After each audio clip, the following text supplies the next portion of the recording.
What It Takes Radio Company presents another edition of the Jesus Entrepreneur Collective.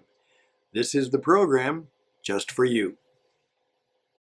Greetings, friends, and welcome to another edition of the Jesus Entrepreneur Collective, which we try and do at this time as we are developing and growing about once a week. Now, I was going to do it yesterday, but all of a sudden I realized that all of the media airwaves were full of stories about Dolly Parton. Now, that's one of the things you have to understand when you really want to get involved in doing media work, is that when you're sending your message out there, or at least initially, it's competing with all kinds of other messages. And of course, what happens is that a significant story like that, just is the term they use, is it takes all the oxygen out of the other programs. Now, what I can do is a little bit of this. Now we are a day later, but I should mention that perhaps that we were in an era where one of the most significant and actually a very entrepreneurial and truly a Jesus entrepreneur, Dolly Parton, died. And that was the story. Now, you've heard all of the other things about her, and so I'm not going to try and repeat on that. Maybe in a few more hours, because I oftentimes say, give it 72 hours, there might be something more significant that we could say. But I simply acknowledge that because I want you to understand, again, I'm trying to help you be successful in building a business, and you're going to have to use the media and understand how the media shapes everything and how we message and do the world today. However, I did actually, because this is what you do after 50 years, you're always trying to connect things that happen to some of the messages that you want to bring out. And I couldn't help but say, in effect, hey, she knew how to build an image. Her entire career was built on the fact that she had what I would call almost a peculiar, but very attractive image. And many of the things I have to teach you in terms of helping you build a business is image is not everything, but it is the first thing. And one of the things that really brought her into the point of being successful was that she created a great image from a great story, and then used that to build a whole lot of other things and build her skills, not only as a singer in country western, obviously in gospel music too, and then of course to actually become a songwriter herself. But of course, she was always a performer. She was always on stage, and she always realized that whenever she showed up in any place or space, she had to put forward the image. She had to perform, and her appearance had to enhance her performance, and she had to live up to it. So she did, in that sense, create one of the things we need to know.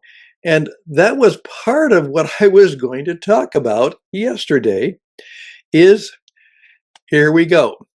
What did Jesus look like? What did Jesus look like? What image do we have of him that he projected? Now, of course, here we are. Look at that. What I have done through my AI is we have taken, of course, some of the traditional images of Jesus. We have perhaps modernized them, maybe made them look a little bit different, a little better groomed than may have been the case.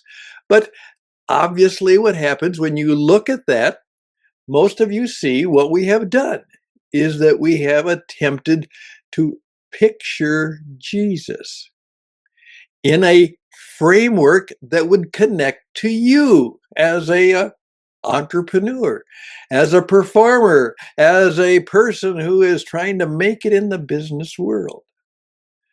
And so we always are aware of image and appearance. Now, whether that is fair, right, wrong, or not can certainly be argued and debated, but it certainly is a reality in how we have to live our lives and do business today. And so I just want you to understand that in terms of your own work. Uh, I oftentimes say to people, hey, remember, dress for leadership. Make sure people see you in a peculiar, powerful place that is attractive and draws people in. And then complement that nice appearance or that nice look with even more grace and personality and service. So it would be neat to know, obviously, that I wonder what Jesus really looked like. And I think very, very, very, very much in the spirit, we don't know. It doesn't seem that anybody ever described him. It didn't, we haven't found any pictures where somebody, obviously they were writing about him, but it doesn't seem that anyone that we know of actually drew a picture or painted a picture of some kind that would give us any idea of what Jesus looked like. And so, in effect, we have created one of our liking. Now, please remember that. Now, the reason I'm doing this also is because I want you to think about how you picture Jesus and all of the characteristics that you give him. Because remember, I want you to look upon Jesus as somewhat of a not only entrepreneur, but somebody who you have apprenticed to. He's your mentor, your leader, uh, maybe even your boss in terms of how you do the world of work and how you build your business. And again, image is important. What you see is not necessarily what you get, but what you see is oftentimes what you expect, or in other ways, it's how you describe what's going to happen to you. Now, part of the reason, again, I'm doing this is I have a project in mind now. Many years ago, when I was doing missionary radio in Europe and working particularly with Trans World Radio, I had significant connections to the BBC and to our radio in Netherlands. We were in the Amsterdam, Hilversum area. And what happened is I came across, because there was a strong emphasis at that time, particularly among some of the European Christians, particularly in Holland, of doing what we now call contextualization, which is to try and put the message and the person and the people of Jesus in the context of the culture that the people were in, which is kind of what I'm doing. I'm in a culture of communication, a culture of commerce, business, entrepreneurship. And so I'm trying to, in many ways, uh, tell the story of Jesus within the context of culture, of commerce, of business, of entrepreneurship. Obviously, a lot of people want to put it in the culture of you might say, of a religious person or in the culture of an athletic person. We do this occasionally and all the time. Right. Occasionally and all the time. But what struck me, and I'm looking for it, the missionary group in Holland that I was working with came out with a wonderful poster. And what it was what's it, 40 pictures of Jesus as he would be imagined or perhaps viewed by varieties of countries and cultures. And it was fascinating. It was one of my prized possessions, but it got lost. And so I'm looking after some 30 to 40 years as a way to restore that and find it. And that's what I'd like you to help me do. That would be a great project for all of us. And I would love, and I've begun the search, and it looks like I might be able to find it. But always remember that in my office, in my studio, in my home, that I always have a picture of what Jesus might appear, how they might view him in the country, culture, and context of their place, their space, and their time. Think about that. If you can help me with that, I would be grateful. What does Jesus look like? But also remember, we're supposed to be Jesus imitators. You've all heard the story. It's been repeated many times. The story of a small child who is being helped by a man, giving her something that she needs. And she looks up and says, "Are you God? Are you God?" Well, most of us have never had that experience, but please keep in mind that we always say that in many ways we are living representations of Jesus. And could it be that in our personality, in our energy, that somebody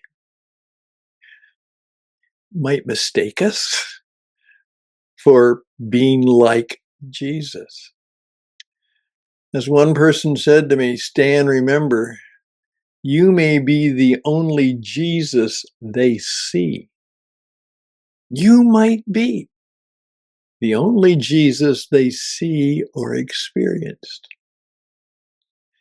And then, knowing my background, it turned to me and said, "Play it well. Play it well." I'm done for the day.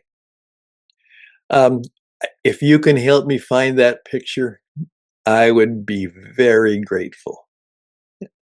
And if you find it, and if it's available, please order it for yourself, and I'll certainly do the same thing for myself too. But always remind yourself that as you step out into the world every day, there's a very good chance that if you do it well and live it well, just maybe somebody might think that you're different, you're unique. Uh, what do they have? I wish I could be like that. I close with a line we're going to use quite often in the Jesus Entrepreneur Collective, and here it is. The Jesus entrepreneur is a peculiar kind of person with a special kind of power. Think about that.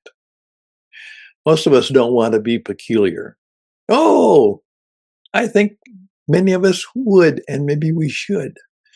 A peculiar kind of person with a special kind of power. Just as I would say on late night radio, let that sit on your head for a while. Please reach out to me. We want to make this happen. The Jesus Entrepreneur Collective will raise up hundreds, maybe thousands of younger men and women who want to make their mark in the marketplace. And they have discovered that as followers of Jesus, hey, he not only is the man of life and health and well-being, he's also the man who can guide me into life, business, and success in the marketplace. All the best and blessings to you. Till next time, I'm Stan the Radio Man with the Jesus Entrepreneur Collective, wishing you all the best. We'll be back soon.